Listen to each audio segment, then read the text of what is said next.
Unregistered से purchase है, उसमें इनपुट नहीं है, वो भी इनपुट पे करके रिफंड क्लेम करेगा? अब देखो उसको कोई प्रोसीजर तो बाईपास, क्योंकि he is a registered person, right. जब रजिस्टर्ड है तभी तो उसको क्रेडिट मिलेगा। तो आपके आंसर का मिल गया ना क्वेश्चन अपने आप ही है। वैल्यूएशन एक अलग टॉपिक है, पहले बात हो रही है रिवर्स चार्ज में जाएगा नहीं जाएगा। तो जब obviously he is a registered, exporter को रजिस्टर्ड मानते हो नहीं मानते आप? राइट, मानते हो ना? तो बस बताओ, जो बाकी रजिस्टर्ड के लिए वो उसके लिए एप्लीकेबल होगा। सेम। एक क्वेश्चन और है इससे अलग कि जैसे ये पैन बेस्ड इंडिया चल रहा है जीएसटी, हाँ, वन पैन इन इंडिया, और if suppose I have a branches in Delhi and Haryana, और दोनों ब्रांचेस टर्म मिला के मेरी 18 लाख रुपए है, लायबिलिटी नहीं है, इसके अलावा ये स्टॉक ट्रांसफर को सप्लाई मानते हैं? इसको इन क्वेश्चन को बाद में लेंगे, नहीं तो प्लेस ऑफ सप्लाई स्लिप हो जाएगा, ठीक है ना। सो व्हाट विल डू कि विद दिस बैकग्राउंड जो अभी हमने डिस्कस की, let us start place of supply. Place of supply का रिलेवेंस हमें पता लग गया। सप्लायर की जिम्मेदारी है प्लेस ऑफ सप्लाई डिसाइड करना, अगर गलत प्लेस ऑफ सप्लाई डिसाइड करेगा तो रिपरकशंस क्या हो सकते हैं, ये हमने सबको पता लग गया। With this interest in your mind, let us have certain questions before us कि भाई अब हम इन क्वेश्चंस का जवाब देने की कोशिश करेंगे जब हम अपना अपना आगे बढ़ेंगे जीएसटी उसमें। तो please read these questions and we will deal. अब कुछ तो हमने डील किए हैं इसमें और कुछ हम डील करेंगे during this discussion. So the first question is why the place of supply needed in GST, क्यों है?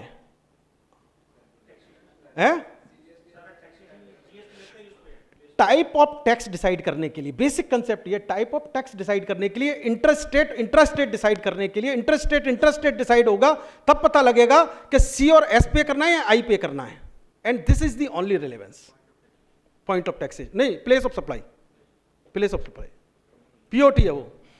तो प्लेस ऑफ सप्लाई, पहले क्वेश्चन का आंसर सबको पता है, अभी पता है, बात की जरूरत ही नहीं है। सेकंड क्वेश्चन,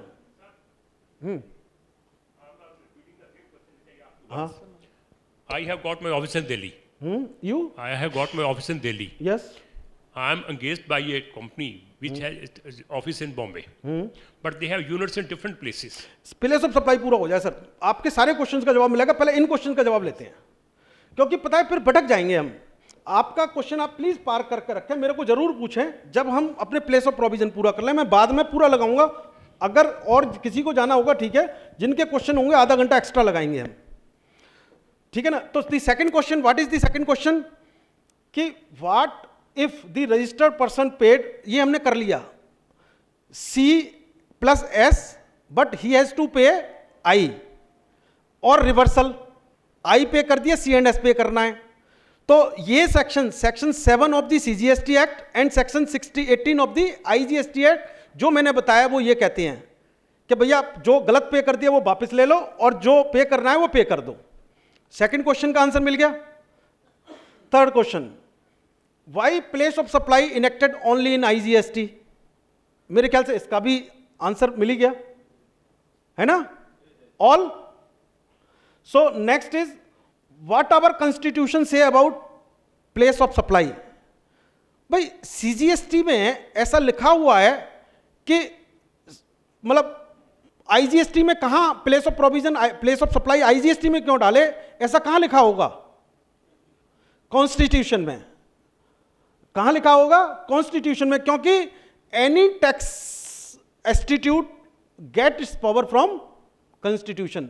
एक बार देख लेते हैं वहां क्या लिखा हुआ है, क्योंकि उससे हमें रीइंफोर्स हो जाएगा कंसेप्ट। एक बार देख लेते हैं क्या लिखा है। नहीं, कॉन्स्टिट्यूशन में जो अमेंडमेंट हमने पास किया था, 101st अमेंडमेंट पास किया था, उसमें क्या लिखा हुआ है इसके लिए, प्लेस ऑफ सर्विसेज के लिए, प्लेस ऑफ सप्लाई के लिए, वो पढ़ लेते हैं। एक कॉन्स्टिट्यूशन का आर्टिकल 269A है, उसका सब आर्टिकल नंबर 5 जो रेड पे मार्क है वो पढ़ लो पहले एक बार। Parliament may by law formulate the principle for determining the place of supply and when a supply of goods and services or both takes place in the course of interstate trade and commerce. So article 269 ने power the central government को to put the law into IGST Act defining the place of supply very clearly कि what should be the place of supply which will help us to determine the interstate और intrastate transactions. ठीक है ना। Next question पे आते हैं। Next question says कि where is the doctrine of GST. हमने बहुत पढ़ा है, हर जगह सुना है, हर बंदा बात करता है कि GST is a destination based consumption tax. कहां लिखा हुआ है ऐसा? जीएसटी में कौन से एक्ट में लिखा हुआ है, बताएंगे कोई? भाई इतना प्रचार कर दिया हमने जीएसटी के बारे में कि GST is a destination based consumption tax. Sir please बोलो, अगर किसी को पता है बात करते हैं, इंटरेक्टिव होगा, ज्यादा सुस्ती नहीं आएगी फिर कोई। वैसे देखो अगर गलत भी बोलेंगे ना तब ज्यादा अच्छा रहेगा, तब आपको याद रहेगा कि मैंने गलत बोला था, फिर पता लग गया मेरे को लगता है something should come out. Let us B interactive on it. हाँ हाँ हाँ जहां पर वो सर्विसेज या गुड्स कंज्यूम हो रहे हैं। Yes. मतलब वहां पर कुछ दिया है डेफिनेट डिवाइड करना। कहां दिया है? 14 है आई थिंक ना, आईजीएसटी का सेक्शन 14। सेक्शन 14 नहीं है, सेक्शन 14 आईजीएसटी का डिजिटल सर्विसेज के लिए, लेकिन एक सेक्शन है 19 है, 19 सेक्शन है जिसमें 19 या 18 है जो है, तो उसमें वो ये कहता है, उसमें वो क्या कहता है, उसमें वो ये कहता है कि आईजीएसटी का डिस्ट्रीब्यूशन ऑफ टैक्स एज में भी प्रेस्क्राइब्ड होगा। आईजीएसटी क्योंकि कौन कलेक्ट कर रहा है? Central government. सेंट्रल गवर्नमेंट उसका डिस्ट्रीब्यूशन करेगी, जो कि कॉन्स्टिट्यूशन में भी लिखा हुआ है कि डिस्ट्रीब्यूशन करेगी, लेकिन उसमें यह नहीं लिखा हुआ है कि किस तरीके से डिस्ट्रीब्यूशन करेगी। हम देखेंगे उसको, मतलब मिलेगा, लेकिन उसमें स्पेसिफिकली ये प्रिंसिपल कहीं नहीं आता कि डेस्टिनेशन, मतलब इस तरीके से नहीं आता। उसमें लिखा है ऑब्वियसली जब वो कलेक्ट कर लेगी तो उसने वो कहा है कि उसको डिस्ट्रीब्यूट करेंगे, किस तरीके से करेंगे, किस मैनर में करेंगे, कब करेंगे, अगर कोई आईजीएसटी का रिफंड करना पड़ेगा, सीजीएसटी आ गया तो उसका क्या करेंगे। लेकिन आपका पॉइंट वैलिड है, कहीं ना कहीं उसका इंडिकेशन है, वहां कहीं ना कहीं उसका इंडिकेशन है। और कोई बताएंगे? तो जब हम प्लेस ऑफ सप्लाई करेंगे तब हम इस क्वेश्चन का आंसर फाइंड आउट करने की कोशिश करेंगे। इसको पार कर देते हैं अभी, ठीक है ना। तो नेक्स्ट क्वेश्चन पे चलते हैं कि वेयर इज द, अच्छा, objective of separate provision of place of supply for goods and services हमने डिस्कस किया है, क्योंकि टाइम ऑफ सप्लाई के लिए हमारे पास गुड्स एंड सर्विसेज अलग किया है, प्लेस ऑफ सप्लाई के लिए गुड्स एंड सर्विसेज अलग कर रहे हैं। इसीलिए हमने डिस्कस भी किया था, इसलिए कर रहे हैं कि गुड्स में मेरे को आइडेंटिफाइड है, हु इज द सप्लायर, कहां गुड्स रखे हुए हैं, टेंजिबल हैं, पता लग जाएगा। लेकिन सर्विसेज के बारे में मेरे को पता ही नहीं लगेगा, कौन सप्लायर है, कौन रिसिपेंट है, कौन दे रहा है, लोकेशन कहां है उसकी, प्लेस ऑफ सप्लाई कहां होनी चाहिए। इसलिए उन्होंने दोनों चीजों के अलग अलग दिए, क्योंकि बाय नेचर अलग अलग हैं, बाय नेचर दोनों के करैक्टरिस्टिक्स अलग अलग हैं गुड्स एंड सर्विसेज की, और एक टेंजिबल होने की वजह से और उसकी वजह से इसमें एक आएगा, उस पॉइंट ऑफ व्यू से चलेंगे, इसलिए उन्होंने सेपरेट लिए हैं। एक दूसरा है कि objective of separate place of provision, place of supply for domestic and international. जब प्लेस ऑफ सप्लाई उन्होंने दिए हैं तो डोमेस्टिक ट्रांजैक्शंस के लिए अलग दिया है और इंटरनेशनल ट्रांजैक्शंस के लिए अलग दिया है। क्यों दिया है ये क्वेश्चन भी हम लेके चलते हैं, कुछ ना कुछ तो लॉजिक होगा, हैं?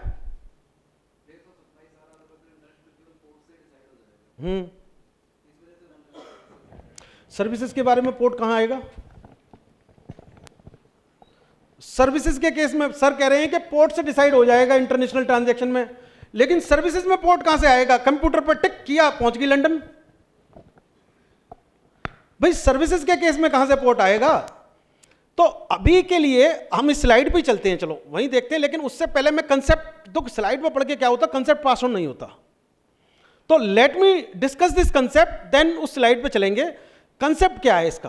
कंसेप्ट सिंपल सा ही है, डोमेस्टिक में मतलब उनको ही पता है कि बाउंड्री है, हरियाणा के पास राइट नहीं होगा तो दिल्ली के पास होगा, दिल्ली के पास नहीं होगा तो तमिलनाडु के पास होगा, तमिलनाडु के पास नहीं होगा तो कर्नाटका के पास होगा। डोमेस्टिक ट्रांजैक्शन को तो मैं ट्रैक कर लूंगा, लेकिन अगर कोई बंदा मेरी सप्लाई, टैक्सेबल सप्लाई को लेकर कोई सप्लायर बाहर पहुंच गया, मैं कैसे ट्रैक करूंगा उसको? समझ रहे हैं ना। और दूसरा प्रिंसिपल यह है कि डोमेस्टिक के केस में मेरे को B2B ट्रांजैक्शंस का भी ध्यान रखना है, B2C ट्रांजैक्शंस का भी ध्यान रखना है, क्योंकि क्रेडिट मिलेगा अगर डोमेस्टिक के केस में, लेकिन मैं इंटरनेशनल के केस में अगर B2B का करने लग गया तो पता लगा सोर्स यहां है और पैसा बाहर के लोग खा रहे हैं, तो उनको सेपरेटली बनाना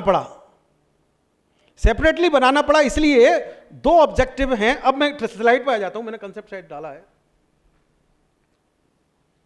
ये कंसेप्ट है मेरे हिसाब से कि place of supply for domestic is based on the local requirement. Credit mechanism को सीमलेस बनाना है, किस स्टेट को टैक्स पहुंचाना है, these are the local requirements.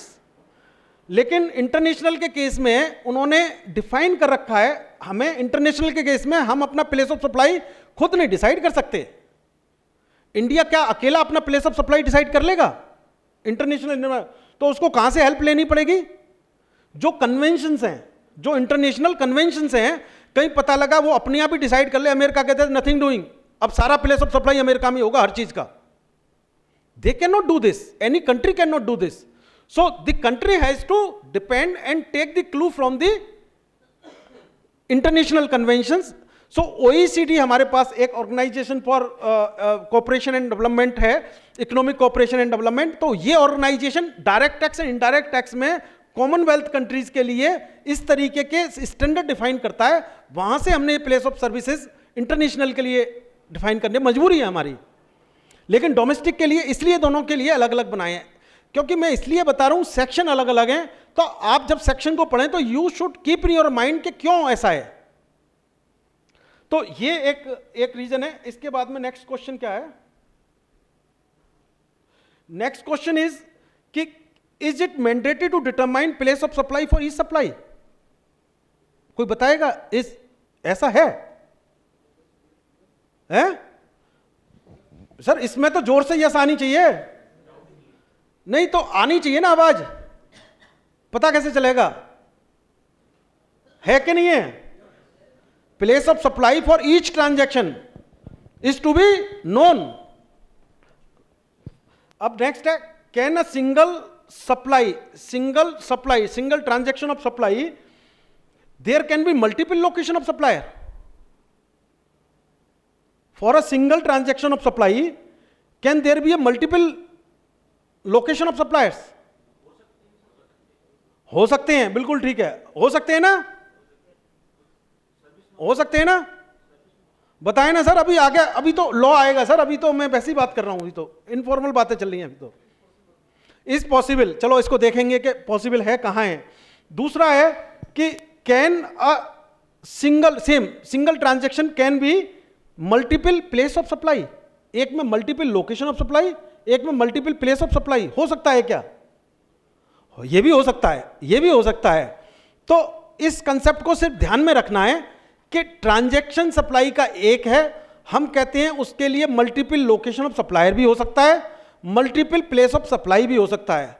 अगर ऐसा है तो क्या होना चाहिए वो हम सप्लाई को, इसको डिस्कस, प्लेस ऑफ सर्विसेज को डिस्कस करने के बाद में लेके आएंगे। तो अब हम 1 घंटे के बाद में, 1.25 घंटे के बाद में हम अपने टॉपिक पे आते हैं अब, ठीक है ना? Place of supply. ओके,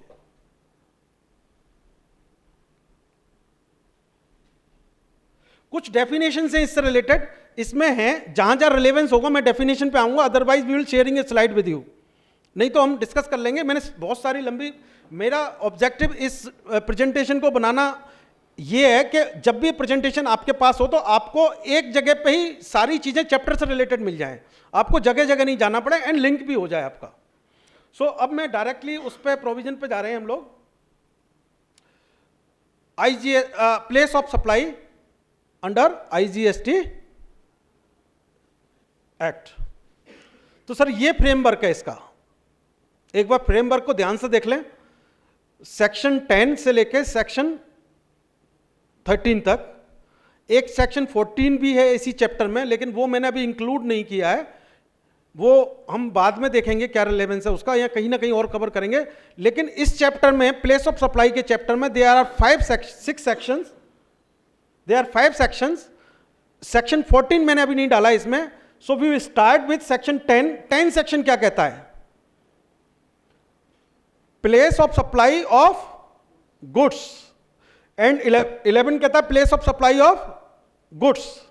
दोनों गुड्स की बात कर रहे हैं, और मैं सिमिलरिटी बता रहा हूं और सिमिलरिटी, सो दैट के हमें इमीडिएटली जैसी प्लेस, देखो place of supply Hanuman Chalisa की तरह अंदर बस जाना चाहिए।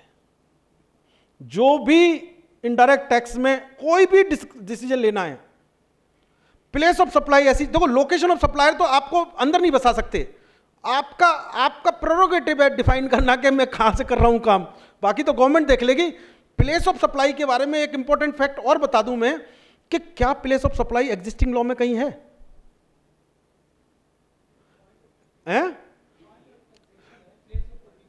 Place of provision of services rules हैं, और वो भी रूल्स हैं, एक्ट में नहीं है।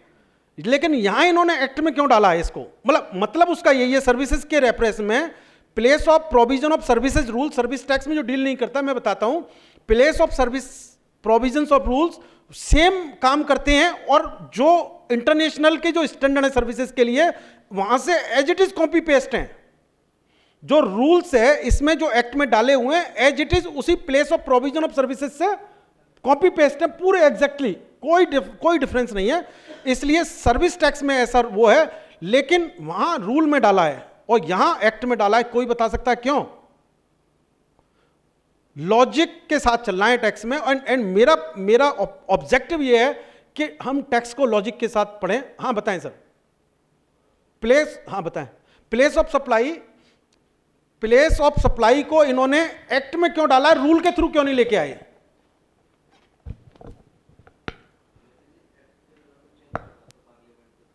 हाँ दी जाती है। मतलब मैं सर, ये बड़ा बेसिक कंसेप्ट है, आपने बिल्कुल ठीक पॉइंट उठाया है, मैं इसको एलेबरेट कर रहा हूं। जो आपने कहा है, इन्होंने ये कहा है कि अगर एक्ट में कोई चेंज करना है तो कहां जाना पड़ेगा गवर्नमेंट को? पार्लियामेंट में। और रूल में अगर कोई चेंज करना है तो अरे जीएसटी काउंसिल में भी जाने की जरूरत नहीं है सर, जीएसटी काउंसिल रिकमेंड करेगी और ये जो ऑफिसर्स बैठे हुए हैं कर देंगे, यही कर देंगे। और अगर इनको पावर दे दी ऑफिसर्स को, या इस तरीके की पावर ओपन कर दी बिना पार्लियामेंट में जाए हुए, तो इंट्रास्टेट इंटरस्टेट सब हिल जाएगा। इंटरस्टेट सारा हिल जाएगा ना। सर्विसेज के केस में तो रूल में इसलिए डाल दिया कि सारा रेवेन्यू एक ही गवर्नमेंट के पास जाना है, यहां तो रेवेन्यू बंटना है सर, बंदरबांट होना है। तो यहां कोई भी स्टेट नहीं चाहेगा कि ये कोई प्लेस ऑफ प्रोविजन कोई एक इंडिपेंडेंट बंदा तय कर ले इसको। It should go to the parliament, and by putting it into the act of IGST, it is mandatory to change a single word. It will go to the parliament. Budget में भी change नहीं हो सकता ये, by the act of parliament ही change होगा ये। It is such an importance of place of supply. We have to be, जैसे मैंने कहा ना, हनुमान चालीसा की तरह बसा लो। एक हर ट्रांजैक्शन के लिए डिसाइड करना है। क्लाइंट का फोन आ गया, सर कहां होगा, जब तक याद नहीं होगा तो बता नहीं पाओगे, और ये होने वाला है। इतने लिटिगेशंस आएंगे इसमें सर। आप ट्रेवल का काम करते हो, आप अपना कोई भी सर्विसेज देते हो, जब तक आपको ये नहीं पता लगेगा हर सप्लाई के लिए कि साला कस्टमर कहां बैठा हुआ, कहां डालूं, जब तक अंदर नहीं बसे होंगे ये, this is very difficult. Importance बहुत ज्यादा है इसकी, तभी मैंने इसके बैकग्राउंड पे इतना टाइम लगाया। रूल्स में कुछ नहीं है, वो तो रूल है। रूल का मतलब क्या? रूल का मतलब क्या कि जो लिख दिया है वही होगा। मतलब it is not considered what you think. मैंने लिखा है नीचे, बताऊंगा कि it is not something what you think what will be the place of supply, it will be what the government or what the law considered it a place of supply. General understanding नहीं चलेगी इसमें, क्योंकि general understanding से departure है इसमें। आपने कह दिया नहीं इसका तो प्लेस ऑफ सप्लाई वहां होगा, हम देखेंगे रूल में जहां आएंगे, लेकिन इंपॉर्टेंस ये है कि जनरल सोच नहीं चलेगी इसमें। जो रूल में लिखा हुआ है, और रूल में जनरल चीजें नहीं लिखी हुई हैं, जनरल चीजों का डिपार्चर है। जो आप नॉर्मली सोचते हो that may not be the place of supply logical sense में। देखो जहां तक मेरा आइडिया है कि हम चार्टर्ड अकाउंटेंट्स, लॉ पता हो या ना पता हो, कॉमन सेंस से, लॉजिक से 80% क्लाइंट्स की प्रॉब्लम रिजॉल्व कर देते हैं। करते हैं ना सर, ये कर लो ये हो जाएगा। सर पक्का बता दो। जब वो 3-4 बार पक्का कहता है, बोलो सर एक बार मैं लॉ देख लूं फिर बताऊंगा आपको। होता है ना ऐसा। तो इसी चीज को ध्यान में रखते हुए, ये सर सबके साथ है, हमारे साथ में कोई बता दे, या तो कोई बंदा पैसा देके रिटन ओपिनियन ले, तब हम लॉ पे जाके देखेंगे। फोन पे पूछता है तो अंडरस्टैंडिंग कॉमन ही चलती है, कोई लॉ नहीं देखता दोबारा। तो इसलिए इन लॉ को देखने के लिए इन प्रोविजन 4 ही हैं सर, ज्यादा भी नहीं है, 4 ही हैं। तो इसमें जो लिखा हुआ है डिपार्चर है। तो पहला जो सेक्शन 10 क्या कहता है, गुड्स के लिए, सेक्शन 11 कहता है गुड्स के लिए, सेक्शन 12 कहता है सर्विसेज के लिए। सर देख रहे हैं फर्क, गुड्स क्या है, सर्विसेज क्यों है। प्रोविजन स्टैट्यूट के प्रोविजन डिफरेंट है, इसलिए डिफरेंट है कि इनकी नेचर डिफरेंट है, इनके ऑब्जेक्टिव डिफरेंट है, रेट भी डिफरेंट आएंगे। बता दूं आपको, जो इन्होंने 4 रेट बोले हैं, सर मेरे को सुबह सुबह ये कह रहे थे, आज तक के रिकॉर्ड में इतनी वर्कशॉप देख ली, इतनी वर्कशॉप सुन ली, आज तक यही समझ में नहीं आया जीएसटी में गुड्स को और सर्विसेज को अलग अलग क्यों मानते हैं। भाई बहन क्यों, मतलब एक ही क्यों नहीं मानते, अलग अलग क्यों मानते हैं।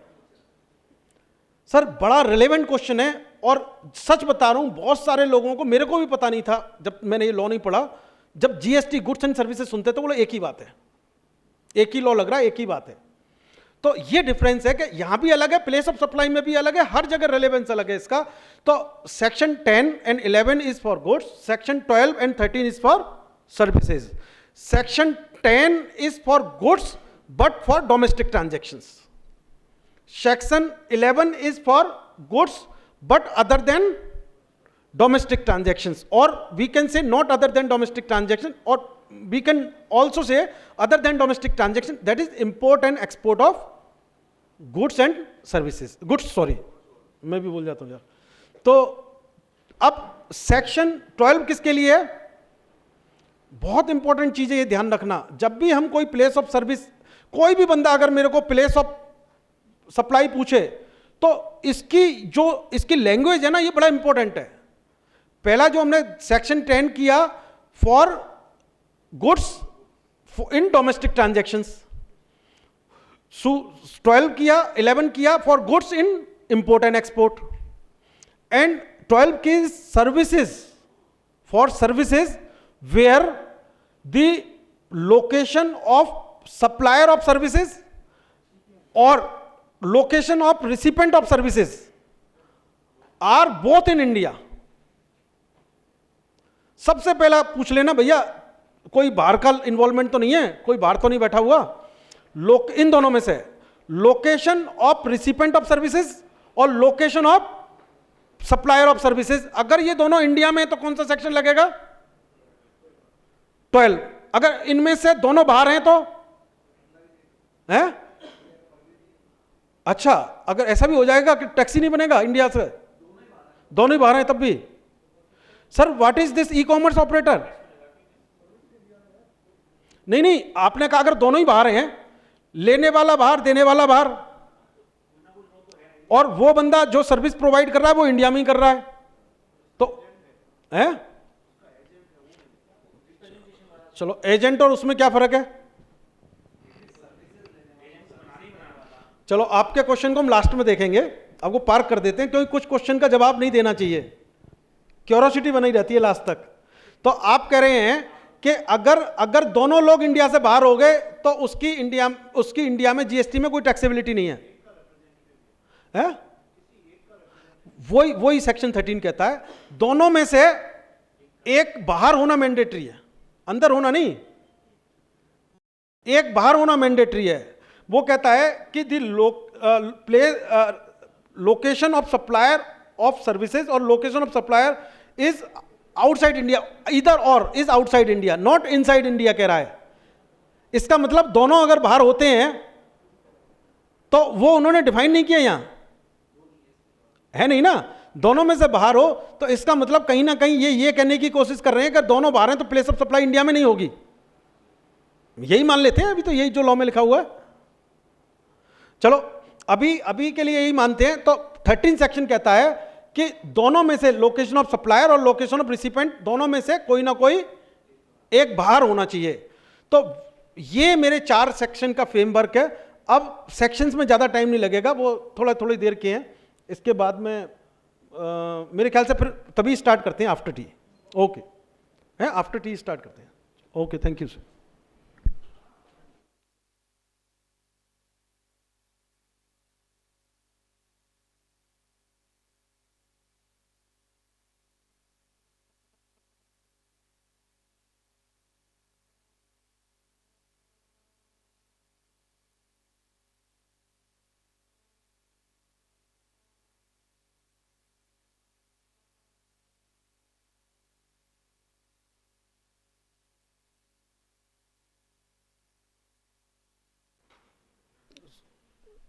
So friends, with this background of place of supply, we'll start place of supply provision first, section 10 of IGST. So what this section 10 of IGST says? So this is subsection 1, clause A, B and C. जितना simple लग रहा था और simple होना चाहिए था, जब एक चीज को रूल की तरह एक्ट में अगर हम डाल रहे हैं और इसको प्लेस ऑफ सप्लाई को हम कह रहे हैं कि ये डिमिंग प्रोविजन है, कि ये आपके और इनके डिटरमाइन करने से प्लेस ऑफ सप्लाई नहीं डिटरमाइन होगा, ये प्लेस ऑफ सप्लाई डिटरमाइन होगा जो इस लॉ के अकॉर्डिंग होगा। तो लेट अस सी, हम इस प्रोविजन को पढ़ने से पहले एक दो एग्जाम्पल्स अपने साथ में रखते हैं। तो सबसे पहले हम एक एग्जाम्पल सामने रखते हैं कि अगर एक ट्रेडर गुड़गांव से है, मतलब रिसिपेंट गुड़गांव में है, रिसिपेंट और सप्लायर के हिसाब से चलेंगे सो दैट कि ए और बी का कंफ्यूजन ना रहे हमारे पास में। So will take every our सारे इलस्ट्रेशंस हम रिसिपेंट और सप्लायर के पॉइंट ऑफ व्यू से ही करेंगे आगे। तो recipient is located in Gurgaon, supplier is located in Delhi, he used to buy certain goods from Delhi, जो करते हैं बहुत सारे सप्लायर कि भाई दिल्ली से सारा माल दिल्ली से लेके आते हैं। तो अगर कोई जो रिसिपेंट है, he is a registered recipient and supplier is a registered supplier। अगर हम नहीं बोलते अनरजिस्टर्ड है बोलेंगे तभी रजिस्टर्ड नहीं होगा, लेकिन अदरवाइज जब भी सप्लायर बोलेंगे तब भी रिसिपेंट बोलेंगे तो हम इसको रजिस्टर्ड ही मान के बोलेंगे। ऐसा अभी हम सोच के चलते हैं इलस्ट्रेशंस के पॉइंट ऑफ व्यू से। तो अगर सप्लायर दिल्ली में है, रिसिपेंट गुड़गांव में है, and supplier of Delhi is supplying certain goods to Gurgaon, recipient located in Gurgaon, तो उस सप्लाई की place of provision, place of supply क्या होगी, क्या होनी चाहिए आपके हिसाब से? जैसे नॉर्मली क्या होता है कि हम ये सोचते हैं कि प्लेस ऑफ सप्लाई क्या होनी चाहिए। लॉ को बाद में देखेंगे, लॉ क्या कहता है कि सप्लायर दिल्ली में बैठा हुआ है, रिसिपेंट गुड़गांव में है, प्लेस ऑफ सप्लाई कहां होगी? लोकेशन ऑफ सप्लायर तो पता चल गया हमें, कहां है? दिल्ली में है। तो अब ये पता करने के लिए इंटर स्टेट है या इंट्रा स्टेट है, तो प्लेस ऑफ सप्लाई कहां होनी चाहिए, क्यों होनी चाहिए गुड़गांव? है? क्या आज के केस में ऐसा होता है? तो जीएसटी में क्यों होनी चाहिए?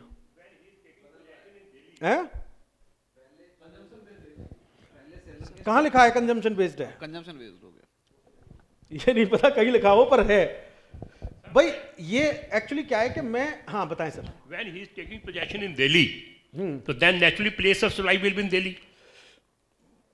अगर मैं आज के एनवायरनमेंट से फिर हम जीएसटी एनवायरनमेंट जाएंगे, क्योंकि जब हम अभी हम जीएसटी को नहीं सोचते, let us not think of. अगर आज के डेट में, क्योंकि प्लेस ऑफ सप्लाई का प्रोविजन ही नहीं, हम ये कह सकते हैं प्लेस ऑफ सप्लाई का प्रोविजन ही नहीं है, बट टैक्स किस स्टेट को जाता है? सेलर स्टेट को जाता है, ओरिजिनेटिंग स्टेट को जाता है, जहां से ट्रांजैक्शन ओरिजिनेट हो रहा है। जो भी अगर वो गुड़गांव का रिसिपेंट अगर रजिस्टर्ड नहीं है तो कितना टैक्स लगेगा? फुल रेट टैक्स लगेगा। अगर गुड़गांव का रिसिपेंट रजिस्टर्ड है तो सीएसटी एक्ट लग के उसको कंसेशनल रेट लगेगा जो 2% है। लेकिन दोनों केसेस में टैक्स किसको जाएगा? सेलर स्टेट को, सप्लायर स्टेट को और सेलर स्टेट को आज की डेट में। अब जीएसटी में आ जाते हैं, जीएसटी क्या कहता है? भाई जीएसटी ये कहता है कि लोकेशन ऑफ द सप्लायर, आप दो चीजें आइडेंटिफाई करोगे, डिटरमाइन करोगे कि लोकेशन ऑफ द सप्लायर कहां है और प्लेस ऑफ सप्लाई कहां है। उन दोनों के बेसिस पर आप डिटरमाइन करोगे इंटर स्टेट है या इंट्रा स्टेट है। तो हमें करंट में पता लग गया। अब जीएसटी में कहते हैं section 10 sub section 1 clause A क्या कहता है। यह कहता है where the supply involves movement of goods whether by the supplier, by the recipient और by any other person. Supply involves movement of goods. हमारे ट्रांजैक्शन में जब कोई गुड्स दिल्ली के सप्लायर से गुड़गांव के रिसिपेंट को जा रहा है, तो whether this supply requires movement of goods, obviously goods to be move from Delhi to Gurgaon. And तो प्लेस ऑफ सप्लाई कहां होगा ये बता रहा है, शैल बी, ये कह रहा है shall be the location of the goods at the time at which, location of the goods is important, location of the goods जहां होगी जिस समय सप्लाई रिसिपेंट को मिलेगी। यानी कि अगर कोई मूवमेंट चालू होता है for the transfer of goods from supplier to recipient, the location वहां होगी जब वो रिसिपेंट को देने के लिए जो जर्नी है वो टर्मिनेट हो जाएगी। यानी कि अब हमारे ट्रांजैक्शन को अगर हम देखें, अब टेस्ट करें जीएसटी के बेसिस पे, तो हमारा प्लेस ऑफ सप्लाई कहां होगा। Place of supply is a recipient place, क्योंकि यहां उसको गुड्स मिल रहा है। यहां जो गुड्स मूव होके जब चला वहां से दिल्ली से, और दिल्ली से मूव होके जब वो गुड़गांव पहुंचा, तो then it terminates for delivery by the recipient. तो उस ये सिंपल वनीला ट्रांजैक्शन है। अगर ऐसा ही एक ट्रांजैक्शन है तो इस केस में प्लेस ऑफ सप्लाई कहां हो रहा है हमारा, गुड़गांव, जो ये कह रहा है कि ये टैक्स डेस्टिनेशन प्रिंसिपल बेस्ड है। फर्स्ट सबूत हमें मिल रहे हैं कि इस प्रोविजन से अभी तक हमने देखा ओरिजिन को टैक्स मिल रहा था, लेकिन इस केस में ये इंटर स्टेट ट्रांजैक्शन हो गया। और इंटर स्टेट ट्रांजैक्शन जो दिल्ली गवर्नमेंट का जो सप्लायर है, मतलब दिल्ली का जो सप्लायर है, वो इंटर स्टेट के लिए आईजीएसटी अपने इनवॉइस पे चार्ज करेगा। आईजीएसटी पास ऑन होके हरियाणा में आएगी और वो यहाँ स्प्लिट होके वो हरियाणा में अगर ये सेल फर्दर हरियाणा में ही खत्म हो जाती है, तो हरियाणा गवर्नमेंट को सेंट्रल गवर्नमेंट आईजीएसटी में से सी अपने पास रख लेगा, एस हरियाणा गवर्नमेंट को दे देगा। यानी कि दिल्ली गवर्नमेंट को कोई टैक्स नहीं मिलेगा। ये हमने पहले भी पढ़ा था, लेकिन ये प्लेस ऑफ सप्लाई के बेसिस पे जब हम डिटरमाइन कर रहे हैं, हमारा रिलेवेंस प्लेस ऑफ सप्लाई है यहां। तो प्लेस ऑफ सप्लाई इसको इन्होंने ये कहा है कि वहां होगी। अब हम अपने एग्जाम्पल को थोड़ा सा मुश्किल करते हैं, या क्योंकि देखो इतने वनीला ट्रांजैक्शन तो कभी होते नहीं है हमारे यहाँ एक एक बड़ा माइंड पड़ा हुआ है। लोग ऐसे ऐसे ट्रांजैक्शन करते हैं कि भाई किस तरीके से टैक्स कम हो। जब सीएसटी एक्ट नहीं था, मतलब सीएसटी एक्ट को इमीडिएटली उनको लाना पड़ा, क्योंकि लोग इंटरस्टेट जब ट्रांजैक्शन कर रहे थे 1956 में ही आ गया सीएसटी एक्ट, तो भाई इंटरस्टेट आपस की कलेश ना हो जाए स्टेट्स की। तो अब हम अपने ट्रांजैक्शन को थोड़ा सा चेंज करते हैं। अब हम ये चेंज करते हैं कि जो दिल्ली का सप्लायर है और जो गुड़गांव का रिसिपेंट है, जनरली क्या होता है, गाड़ी लेके गया, दोनों रजिस्टर्ड हैं, गाड़ी लेके गया, कहता यार भर दे गाड़ी में मेरी में, कहां तू कब भेजेगा, किसको देगा, किसको नहीं देगा। नॉर्मली यही होता है, आप इसको एक्स वर्क्स कह लो, मैं ये इसको इसी तरीके से एक्स वर्क्स ले लेते हैं कि भाई एक फैक्ट्री लोकेटेड है गुड़गांव से, मैं किसी का ताले बनाने का काम करता हूं, और मैं गया और अपनी गाड़ी में ताला, छोटा आइटम होता है, उठा के अपने पास ले आया। तो whether this transaction involves movement of goods और नॉट, नहीं, इसको हमने दूसरे तरीके से सोचना। पहले हमारे दो क्वेश्चन है, टर्मिनेशन पे नहीं जाएंगे।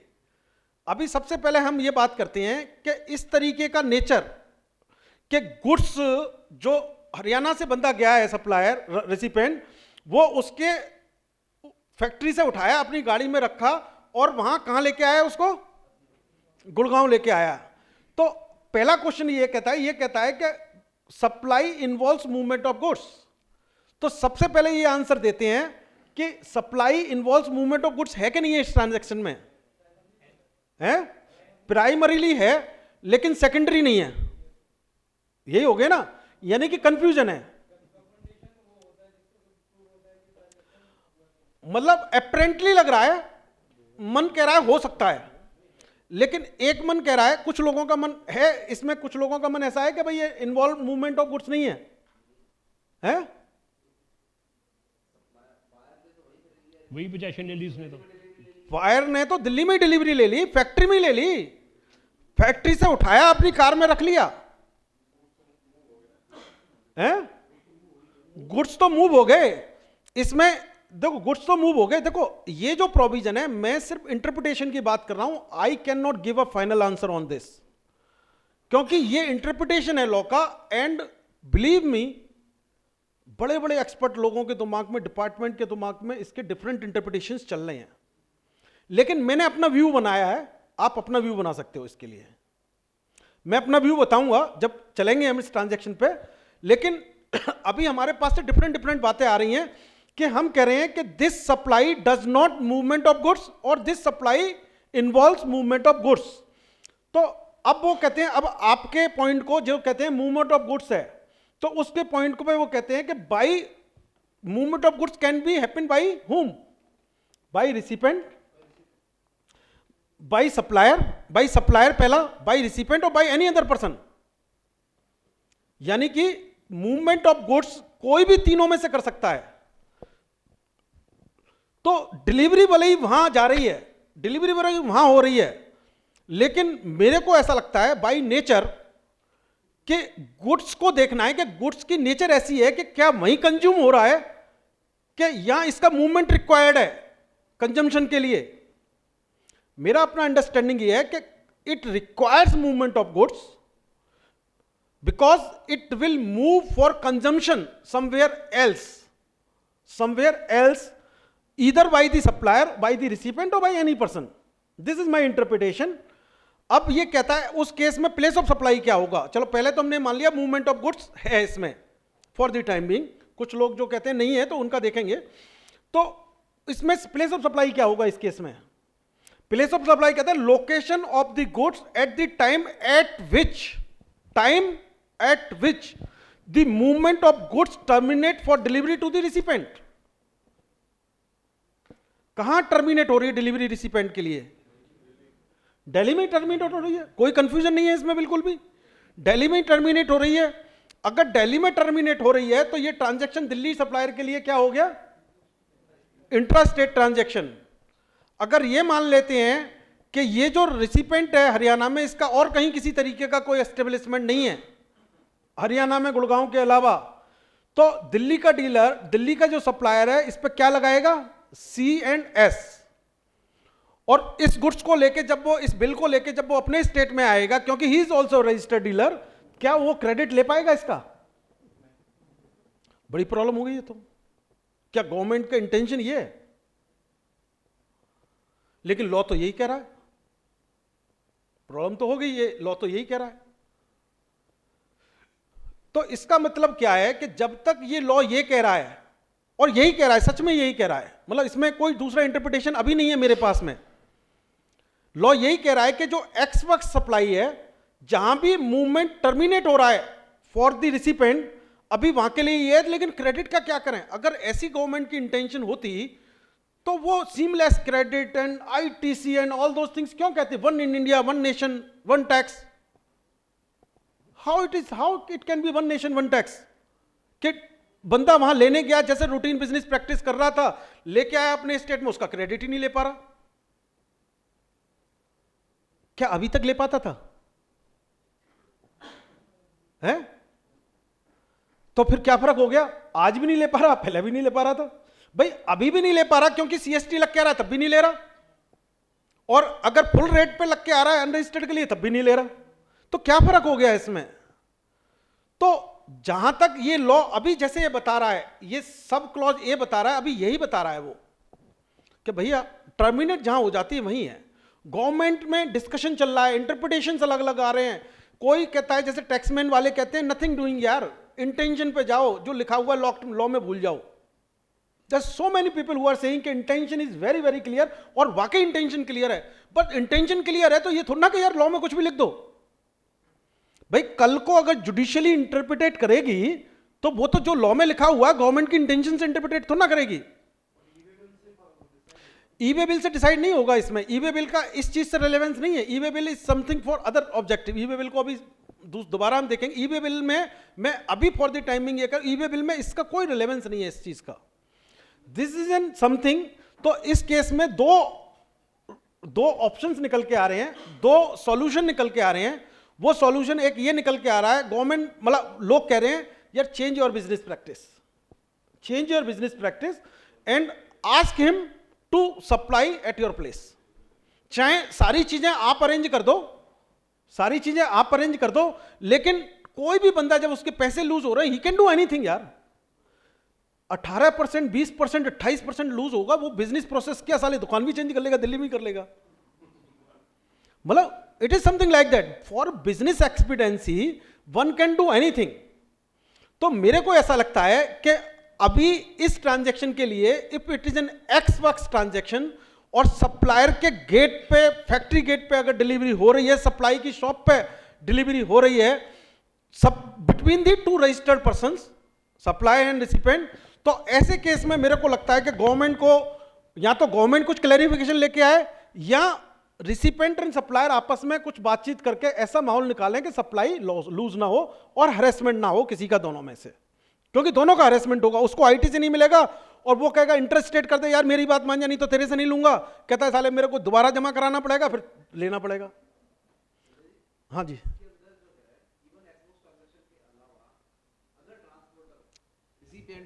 हाँ उस केस में भी इशू क्रिएट रहेगा। नहीं, उसमें इशू क्रिएट नहीं हो, बाई एनी अदर पर्सन आ गया ना। बाय एनी अदर पर्सन आ गया। अगर इसमें मैं आपके एग्जाम्पल को बढ़ाता हूं, ये कहते हैं कि अगर ट्रांसपोर्टर रिसिपेंट का है, अगर मैं किसी बंदे को डायरेक्ट करता हूं, मैं उसको कहता हूं भाई एक काम कर, तू अपना उठा के वहां कर दे और यहां लेके आ जा, तो इशू आ जाएगा। क्योंकि उसके लिए, सप्लायर के लिए तो नथिंग डूइंग यार, उसकी तो एक्सवर्क्स ही होगी ना। तू उठा के ले जा, ये एक्सवर्क्स ही होगी। वो क्या है, सप्लायर मतलब ट्रांसपोर्टर भी सप्लायर का होना चाहिए, ट्रांसपोर्टर भी सप्लायर का होना चाहिए। यस, बिल्कुल बिल्कुल बिल्कुल। तो इसमें बिल्कुल क्लियर कट कंफ्यूजन है। उस कंफ्यूजन को दूर करने के लिए either we have to change our business processes और government will come out with some clarifications on this concept. हाँ जी सर, इसमें जो ये लिखा है, जो फर्स्ट पॉइंट में movement of goods whether by supplier और रेसिपेंट और अदर पर्सन, सो अगर रेसिपेंट वहां जाके ले भी रहा है, so that is only a way of moving the goods ना। I know, so final delivery तो आपकी वहीं हो रही है गुड़गांव में। नहीं, देखो उसने ले लिया, so it is his choice कि वो ट्रांसपोर्टर से भेज रहा है या सप्लायर उसको दे रहा है या वो अपनी कार से लेके मैं जा रहा है। आपके लिए काउंटर क्वेश्चन करता हूं। मान लो मैं ये करता हूं कि अगर रिसिपेंट, उसको पता है ये बंदा हरियाणा का ही है, गुड़गांव का ही है, लेकिन वो गुड़गांव पे की शॉप पे ना ले जाके जयपुर में ले जाता है या भिवाड़ी में ले जाता है मान लो, और वो इंटरेस्टेड हरियाणा के लिए कर देता है, तो फिर फंस गया वो।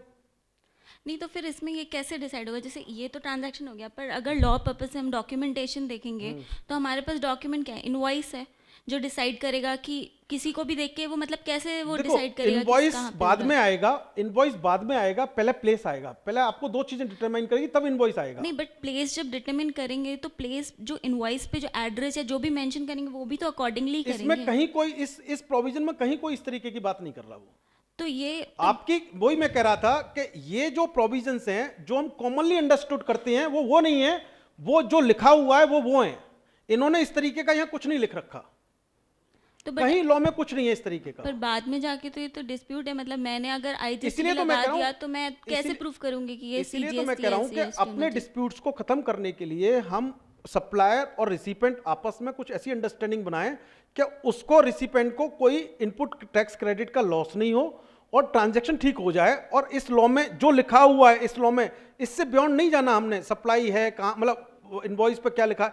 इनवॉइस पे तो इसी के बाद में लिखा जाएगा ना, तब ये डिसाइड हो जाएगा इंटरेस्ट रेट है, तभी तो पता लगेगा ना। तो तो फिर तो आपके- इसका कोई रेलेवेंस क्या हुआ फिर ये लिखने का कि movement of goods whether by supplier और बाय रेसिपेंट। नहीं, तो इसका- रेसिपेंट तो कभी फिर सप्लाई मतलब वो होगा ही नहीं रेसिपेंट के थ्रू तो मूवमेंट। नहीं, क्यों नहीं होगा रिसिपेंट अगर के? recipient जैसे के अभी through- इन्होंने एग्जांपल दिया, क्या रिसिपेंट लेके भी आ सकता है? अगर उसको क्रेडिट नहीं चाहिए, अगर आप इसको दूसरे ट्रांजैक्शन में देखो, चलो आप अभी रजिस्टर्ड के केस में मत देखो, अभी कस्टमर्स के B2C ट्रांजैक्शन में देखो। B2C में supplier is there in Delhi and recipient is there in Gurgaon and he is an unregistered recipient. तो वो जाएगा तो मूवमेंट ऑफ गुड्स तो फिर भी हो रहा है, बाय द रिसिपेंट हो रहा है, उस केस में उसको परवाही नहीं है। भाई सी लगा दे, इंटरेस्ट रेट बना दे, इंटरेस्ट रेट बना दे। हाँ,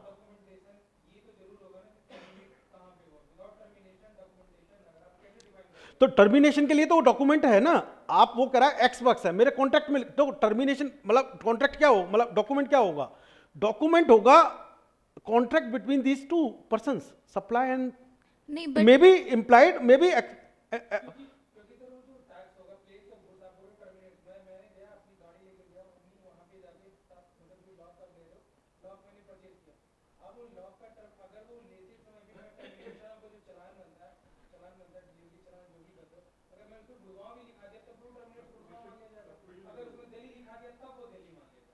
नहीं, कौन डिसाइड करेगा ये बात? नहीं, सप्लायर, अब वही तो करूं, सप्लायर को क्या ये राइट सेक्शन दे रहा है कि तू अपनी मर्जी से डिसाइड कर ले? सेक्शन राइट नहीं दे रहा ना। हाँ, टर्मिनेशन, अब सप्लायर ये कहता है मैंने तो तेरे को पकड़ा दिया यार, तू जाने, तेरा काम जाने, अब तू इसको लंदन ले जा, तू दिल्ली ले जा, बॉम्बे ले जा, कलकत्ता ले जा, मेरे को क्या मतलब है? ओनरशिप, रिस्क, रिवार्ड सब कुछ ट्रांसफर हो गया। हाँ जी, हाँ जी, हाँ जी।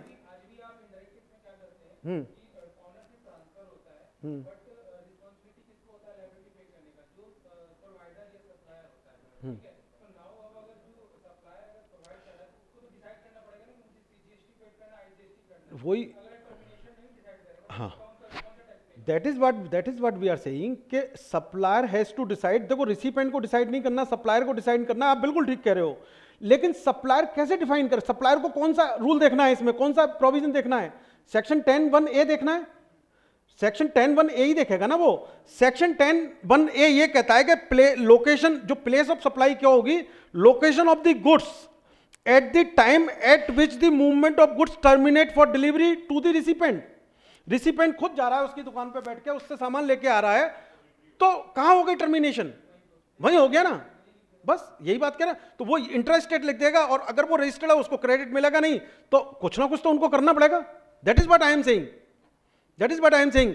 तो जो आपका क्वेश्चन था कि by recipient, by any other person, मैं एक रिसिपेंट बिल मेरे नाम से कट रहा है, मैं अनरजिस्टर्ड रिसिपेंट हूं, हरियाणा में रहता हूं, मैंने अपने दोस्त को भेज दिया, उसने मेरा एड्रेस दिखाया और उससे मोबाइल शॉप से मोबाइल ले आया, I am not concern about the tax.